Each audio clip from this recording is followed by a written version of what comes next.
Rev it up and welcome to Cars Yeah, show number 1291. Whatever you want to do in this life, you better do it, because you're a long time dead. This is Cars Yeah, where you'll enjoy interviews with inspiring automotive enthusiasts. Mark Green is here to provide you with a fuel injection of automotive inspiration. So get in, sit down, buckle up, and get ready for a wild ride here on Cars Yeah.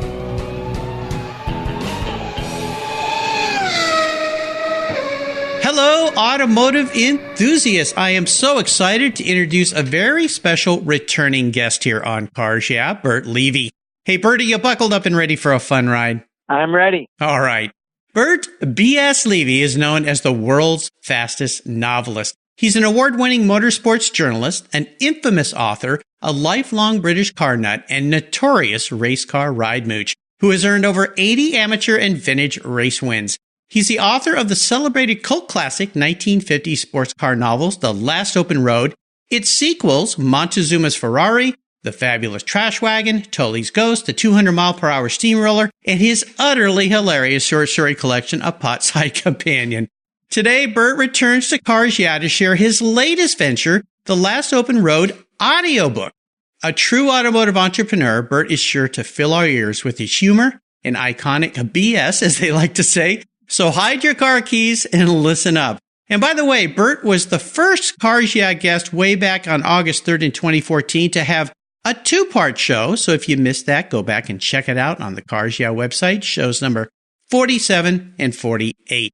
So Burt, I've told our listeners just a little tiny bit about you. Would you take a brief moment before I jump into the questions and share a little more about your history, your business, your career, your racing, and your very obvious passion for automobiles? Oh, I always loved cars, sports cars and racing. And I started racing myself in, I think, 71. Shoestring effort with a $600 TR3 that I managed to make go faster and faster for shorter and shorter periods of time. Went through amateur racing, got an alpha, started to win some stuff, won several amateur championships, won SCCA national racing, had a brief and fitful pro career where I wound up, fortunately, as teammate to P.D. Cunningham, who is now, I think, the winningest pro sedan racer in history with the Pirelli World Challenge and the series that preceded them. And I could run with everybody else on the team, and we had, I think, 4 national champs. But Petey was always that little bit faster, got through traffic better, took less out of the car. Finally began to dawn on me, Burt, he's better than you. So my dreams of being a professional race car driver, obviously, if I couldn't beat my own teammate. And I essentially started writing about it to get my hobby for free. And I discovered on the vintage racing side that I could write my way into cars I could never dream of affording. You can see them on YouTube or on our website, but I've been able to drive, oh my God, everything from pre-war Bugattis to the Shadow Can-Am car that won the last Can-Am championship. Wow. And I still love it. I love to race. I love to drive. I love the history and mechanics of the cars. And I guess I got this crazy idea that I ought to write a novel about it. And it took me 8 years, and that's The Last Open Road. Yeah, it's an incredible series of books. And for you automotive enthusiasts out there that don't have these books, these are a must-have on your automotive library shelf. I mean, they're hilarious. They're so well thought through. They are long, but they cover everything, and they really take you back to a different time. I mean, you just want to sit down and pour a drink that you enjoy and just start reading and traveling through this journey of some really, really interesting characters. And today we're going to talk about the fact that Burt is bringing this all to life through an audiobook. But before we get there, Burt, I always like to ask my guests for a success quote or a mantra, some kind of saying that has great meaning for you. It's a nice way to get the inspirational tires turning here on Cars Yeah. Burt, I know you love to jump in any car that somebody will let you drive, so take the wheel. There's actually 2 things that stuck with me. I mean, there's many, but 2 things my dad said. One was, whatever you want to do in this life, you better do it, because you're a long time dead, which was good advice. Yeah. And he always said, there's only one thing you ever need to know, and that's what you have to do next. And it's probably not great business advice, because we've been hung out over the edge so many times going through this publishing odyssey that we've gone on. But in the end, I'm so pleased with, where we've gotten to. Buddy Palumbo and The Last Open Road have got quite a following. Here's a book that we had to self-publish because every publisher in New York turned it down, and now it's in its 10th printing with over 50,000 sold. And wow, the sequels have been successful. The second book won the Benjamin Franklin Book of the Year award. I mean, I'd like to be richer. My wife always says, when are you going to turn all this notoriety into cash? Yeah. But I'm happy with what we've done. I think I've been very fortunate to be where I am and get to meet the people I have, drive the cars I have, and particularly find an audience for the stuff I love to write. Yeah, you do. And boy, do you write. What's interesting is when I sat down to write The Last Open Road, all I wanted to do was to write a history of racing, American racing in the 50s, because I was fascinated by it. And I invented this gas station mechanic, Buddy Palumbo, to tell the story. Because here's a guy that, unlike a driver, he's right there, he's in the scene. But because he's not a driver, he's not the main dominating ego that drives the story. He's like a fly on the wall, part of it. Yeah. And it took me 8 years, and somewhere around the fourth year, the lives of the fictional characters I'd created to tell the story started to be more interesting to me than the history I started to write to begin with.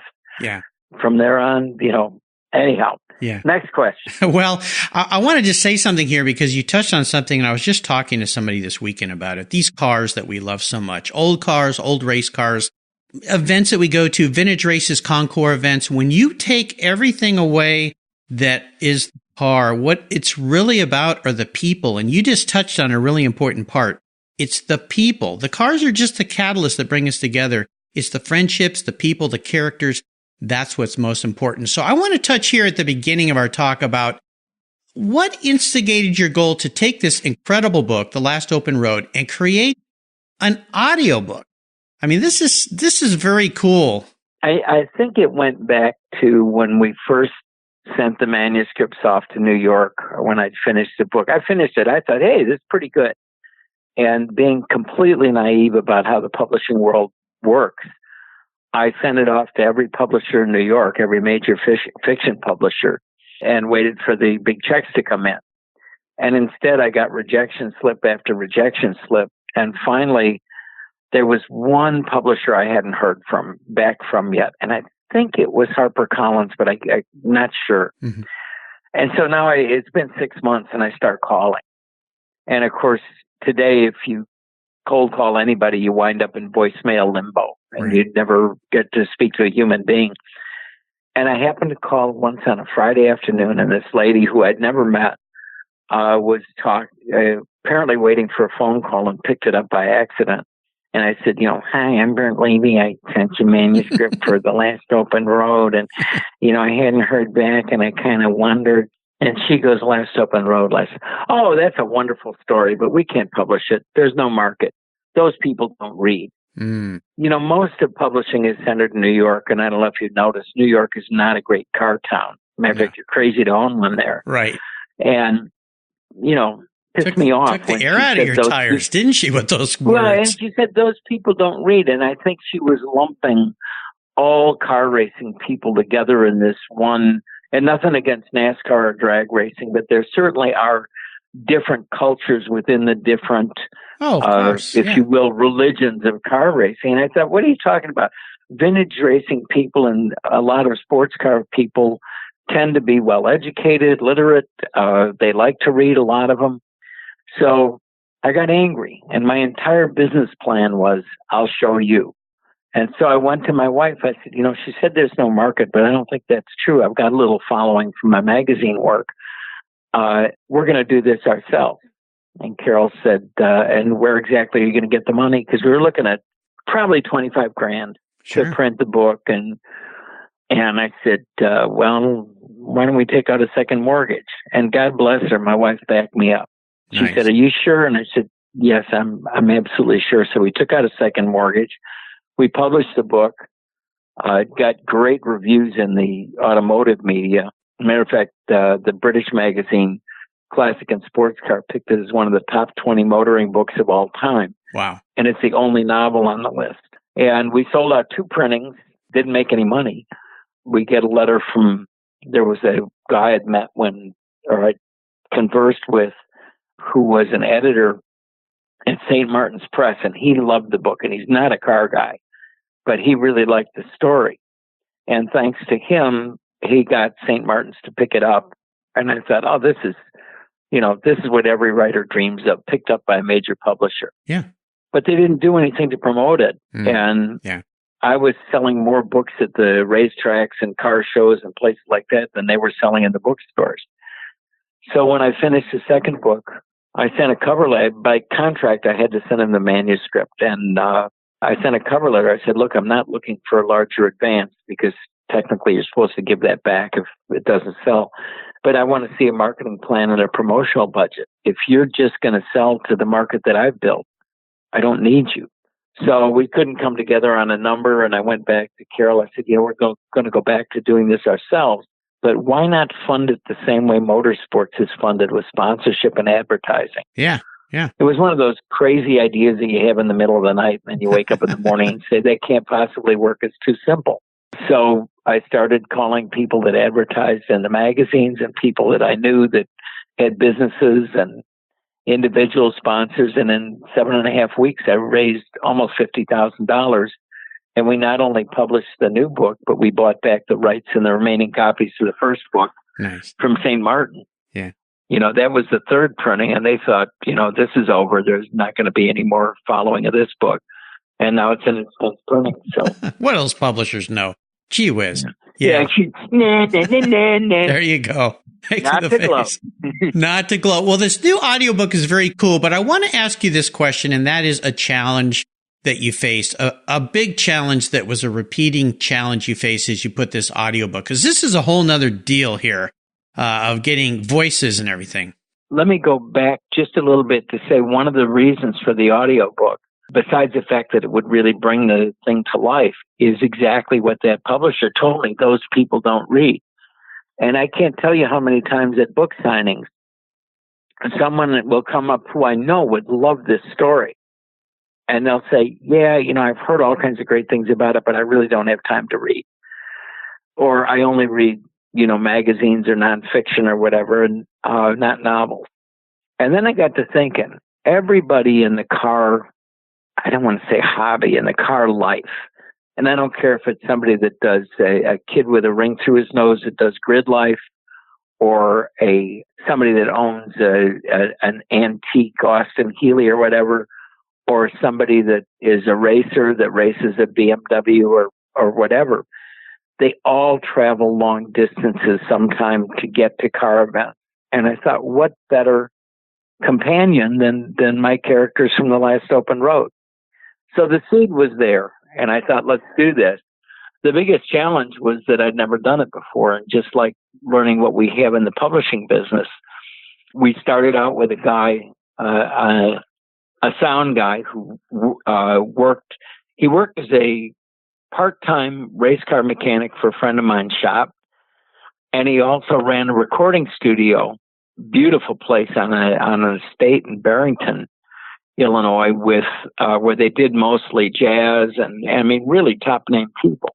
And he loved the story and he wanted to do it. And it was, this does not end well. And we got fairly far along in the first chapter or two, and it was obvious that we were having trouble getting together on schedules, that I wasn't really aware enough of what needed to be done. It got to one of those things where almost everything was turning into an argument, and there weren't enough. And finally, we said that this isn't working out. So my wife went out. She said, I'm going to find someone to help produce this. And I thought, yeah, right. I know you back me up on, taking out a second mortgage, but come on, what do you know about it? Well, she found an outfit, literally a half hour from us, who does a lot of Concept One media. They do a lot of commercials. They do documentaries. They did a wonderful documentary on this local high school marching band that was picked as the best marching band in the state and went to march in the Rose Bowl parade. And they did a wonderful job. So Carol pitched them the idea, and they read the book, and they loved it. And they loved the concept because I said, I'm going to do this not as just me reading the book, because I tried that and it was terrible. I'm not an actor, and it was dead. I said, let's do it as a 1950s radio play. So I went back, and I thought this would take 2 weeks. It took 4 months to rewrite The Last Open Road as an audio script. And then we held auditions. We listened to maybe 40 people to be the narrator and picked a guy who lives in the LA area. He's a professional voice actor, and another one to do the main women's parts. He did a wonderful job. I've spent hundreds of hours editing, and then I had this crazy idea. Okay, you've got the main voice, and you've got the main girl's voice, and she actually does several different voices within it. There are all these little parts. And I thought, what would be great from both a fun and a marketing idea? Why not have mystery celebrity guest voices in a lot of these little parts? And there were a lot of people I knew that people whose names that you've heard, everyone's heard, that like my work and that have said how much they like it. So I started asking, and now we've got minor parts done by David Hobbs, Brian Redman, Ray Evernham, who was the crew chief for Jeff Gordon when all of his success. He's in the NASCAR Hall of Fame. Bob McKee, Bill Warner, who runs the Amelia Island Concourse, Skip Barber, Patrick Long, who's the only American factory driver for Porsche, Tommy Kendall, who needs no introduction to anybody. There's a list of probably 20 people long, and we're going to tell everyone who's on the show, but we're not going to tell them what part they played. Dario Franchitti is committed to do a part, but he hasn't done it yet. And he's geographically difficult because he's in Scotland a lot of the time. But we'll make it come together. And as we talked about earlier before we started this show, there is a link on YouTube where you can hear excerpts of these people doing their stuff. And it's better than I ever could have imagined. And we mix these voices up with sound effects, period music, which is costing us an arm and a leg. We use the song Your Cheatin' Heart, which is actually the title of one of the chapters. And to get the rights and a band to play it and everything, we're probably closing in on $4,000 just for that little teeny piece of music that we want to use. All the car sounds are authentic. I went all over the country last summer recording all the different cars at vintage races, at car shows. So if it's supposed to be an MGTC or an XK120 or even a C-Type Jaguar or a Cat Allard or a Ferrari 4.1, it is. And I went down to the Simeone Museum in Philadelphia, and Fred Simeone was kind enough to set it up for me to record. So we recorded a Cat Allard there, and we also, through them, got the sounds of an actual Cunningham C4R, which there are only 3 of on Earth. That's really special, that all the car sounds are authentic. This is so cool. And all those people you mentioned have been guests here of mine on Cars Yeah, which is very cool. And can I tell my listening audience that I even have a little bit part in this? I was going to wait for you to do that. Okay. Yes, okay. I needed a very special kind of voice, kind of a nice guy. He works for the National Highway Safety Administration. Mm-hmm.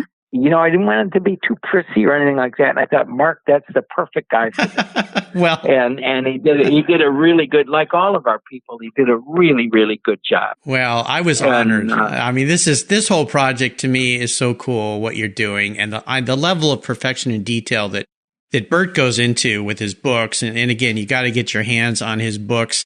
We have links on his show notes page here on Cars Yeah, but this is so cool. I just love everything about this. Let me ask you this. You're close to having the book done. It's coming out in July. Is that right? Right. We're already taking pre-orders. We're soliciting sponsorships. The sponsors, we have some corporate sponsors, but an individual sponsorship costs $250. You get your name mentioned as one of the sponsors. You get one of the 25th anniversary collector's edition of the book, which is going to be, each one is numbered. They've got little like metal plate on them and a special cover and blah, blah, blah, blah, blah. Nice. Fancy deal. Yeah. Not worth $250, but with everything else you get, it is. Yeah. And you can look at all that stuff on our website at lastopenroad.com. We're going to start, we've been taking pre-orders and we're going to start shipping, I think, the last week in June, unless some terrible thing that I haven't foreseen happens. We'll have it at Road America in July. We'll have it at Monterey in August, Watkins Glen in the fall, Lime Rock, of course. We'll be everywhere with it. Except unlike a book, I don't think I can sign it. Well, I don't know how you sign a CD center. I think your touch is all over this thing. And I want to say right here in front of the listener's audience, I'm going to help you sponsor this. I'm going to send you a check.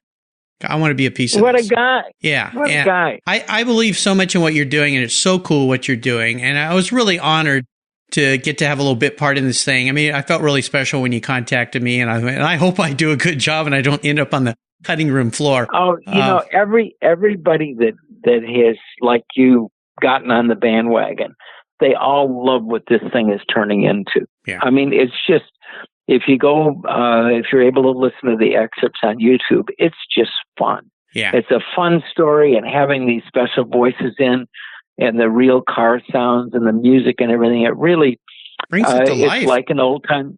Yeah. And it's like an old time 50s radio play, which my wife and I love. We listen to them at Saturday afternoon when we're coming home from the health club. There's old time radio on, and we love that stuff. Yeah. No, it just brings the whole thing together. So I'm really excited to do that for you and be a little piece of this and help support you in a little piece of this. So we'll do that for you. And I encourage any listener out there, I'll put links on how you can get involved too and help support this and get yourself a copy, and the links to some of these little audio snippets that you can listen to get a taste of what you're going to have when you sign up and get yourself this book. I think it's very, very cool. And I want to remind our listeners too, there's also some other great books: Montezuma's Ferrari, The Fabulous Trashwagon, Toly's Ghost, The 200-mile-per-hour Steamroller. Other books you can get your hands on. Parts 1 and 2. 1 and 2 for Steamroller. the two. Yeah. For the Steamroller. And there's actually, let me throw one last thing in. There's going to be one more book in the series, Steamroller 3, Assault on 4 o'clock. And that will be the end of the Last Open Road series. It's going to end in June of 66 in France. Need I say more? There you go. I kind of want to end it there because I've run the route with these characters and everything. I want to resolve some of the disasters that I've created.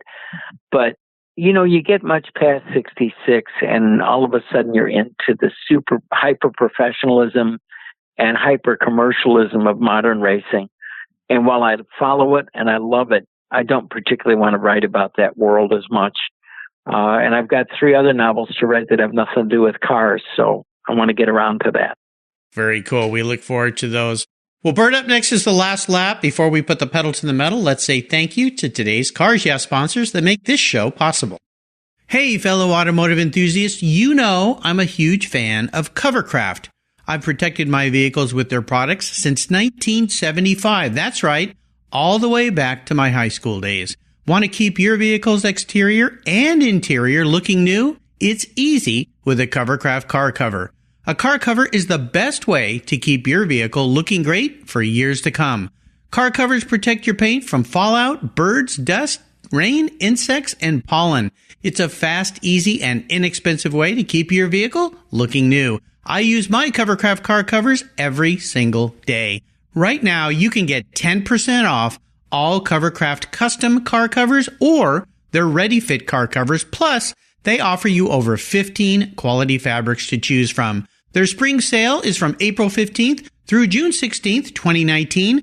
Order direct at covercraft.com and tell them Mark at Cars Yeah sent you. Covercraft is the right choice.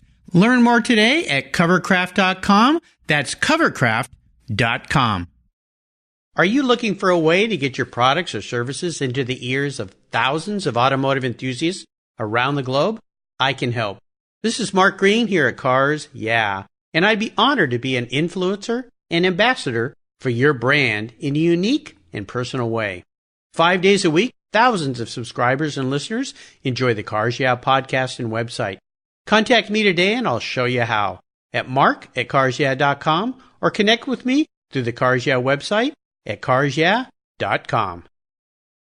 Hey, Mark Green here from the Cars Yeah podcast. Did you know you can now see me on the Cars Yeah TV show? That's right. Cars Yeah is now on MAV TV. I visit some of the past Cars Yeah guests and take you along for the ride. Go to mavtv.com to learn more where you can enjoy Cars Yeah TV. MAV TV is also available on DirecTV, Fubo TV, Fios by Verizon, or you can stream it through mavtv.com online.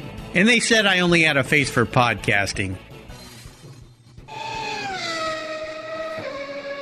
All right, Burt, we are entering the last lap. I'm going to fire off a series of questions and ask you to give our listeners some very quick blips of the throttle answers. So here we go. What's the best book writing advice you've ever received? Do it every day. Yeah. It's like an exercise regimen. You have to, what's the old thing? It's 90% perspiration and 10% inspiration. Yeah. You got to set yourself a time and a place and just grind it out. And there'll be days I'm working on it where I think, this stuff is crap. It's never going to make it into the final book. But if I give up today, it makes it easier to give up tomorrow and the next day, and you lose the thread of it. Absolutely. Could you share what are your personal habits you believe has contributed to your ability to make this new project come to fruition? Oh, boy. I think it's more overcoming my bad habits than any good. I'm pretty determined to do stuff. I tend to be pig-headed where I always think my way is right. I'm not a great team player in that respect. And I'm not defending that. I mean, that's a flaw. A lot of times my wife or someone else will have a different idea. And no, I know how I want this to be. Mm-hmm. And then later on, I'll reflect on it and I'll think, you know what? Somebody else has a good idea too. Yeah, there's a lot of great ideas out there. I suffer from that same thing too. I've learned to be a better listener with my wife. It's only taken her 35 years to knock almost all the burrs off. Well, we got 45 years in. And, well, you're ahead of me. Yeah, you'll never catch us. But it's still, I think if you're going to do something creative, it takes a little bit of, I hate to use the word arrogance, but that's really what it is, to get it done. And that's why a lot of people who were really good creatively can be difficult people, as people. Yeah. It's just the way things are. I had and that's my excuse, and I'm sticking to it. You're sticking with it. I had a great guest on the show. He's a motivational coach, Tony Watley, and he said, when you start a business or any endeavor, think of it as bigger than who you are. And that takes a little bit of the humbleness away sometimes, but that's how you get to high places and things. You've got to think much bigger. So we touched on this during the talk, but what kind of resources did you access throughout the creation of this audiobook? Oh, my God. Well, you have to start with the books themselves because they're historical fiction, essentially. Mm-hmm. I have a guy that, Bill Siegfried, who helps me with my research. He has a phenomenal, he and I couldn't be more different. He's so organized and so anal, and I'm kind of, I'm like fireworks going off most of the time. If I call him up or email him and say, Bill, my narrative is going to the Nürburgring in 1961 for the World Championship sports car race, and I want to get some material, he'll send me every race report that was ever written about it in English, any stories about the cars that are involved.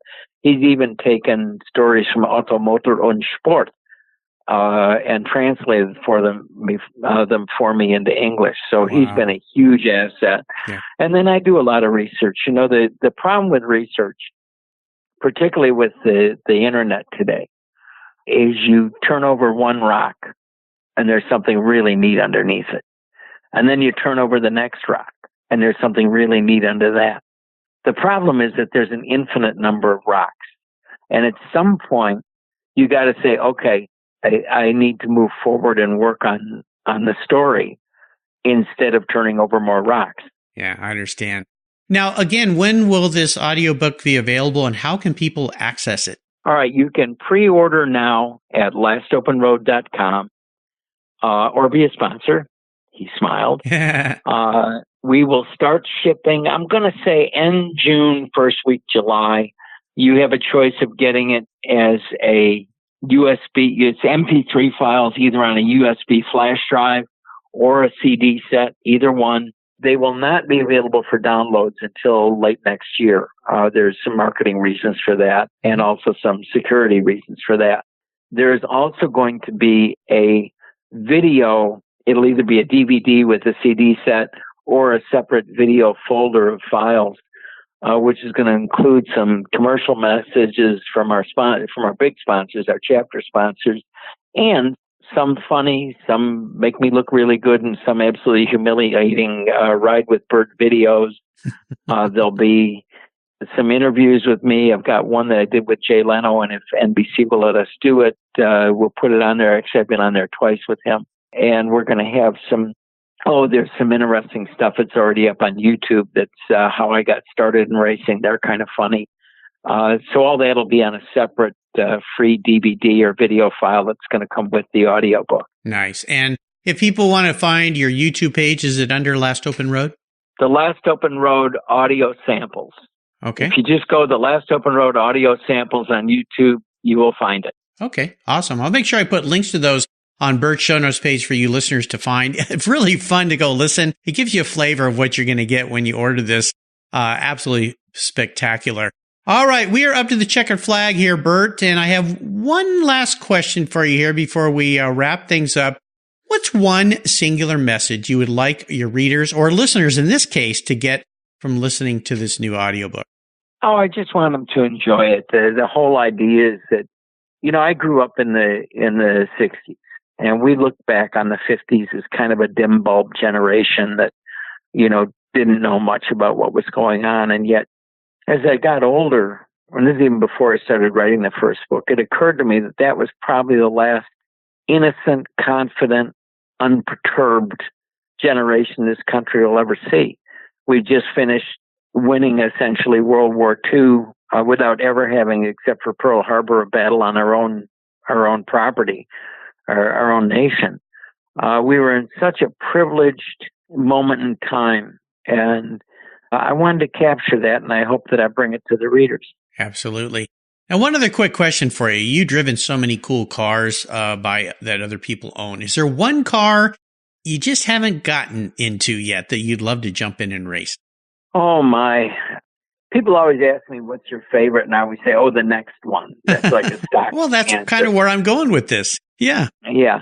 But I have a short list of cars that mean a lot. I've gotten to drive the actual car that won the first race I ever saw, the 003 Reventlow Scarab.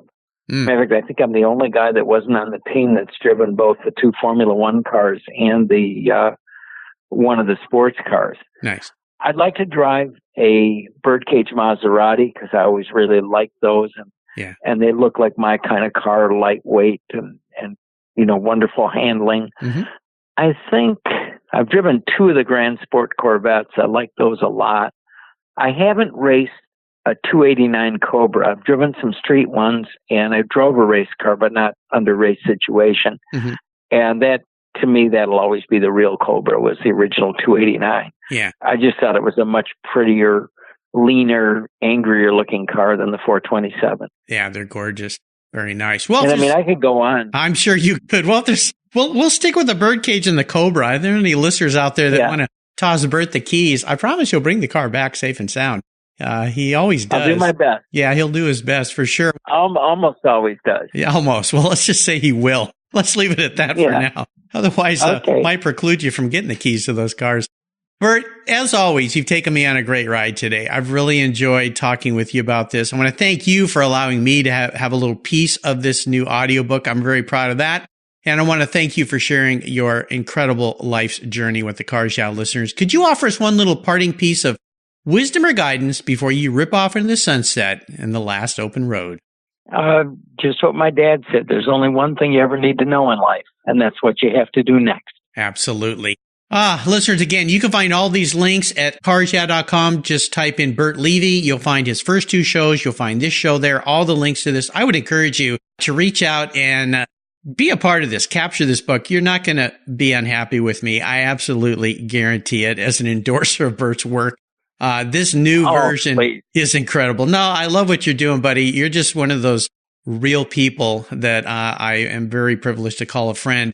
Thanks for being so generous today with your time, your expertise, and for sharing your incredible thank you experiences. for having me on. Oh, it's been a blast. Until you and I talk again, I'll see you down the last open road. Thanks so much. You're welcome.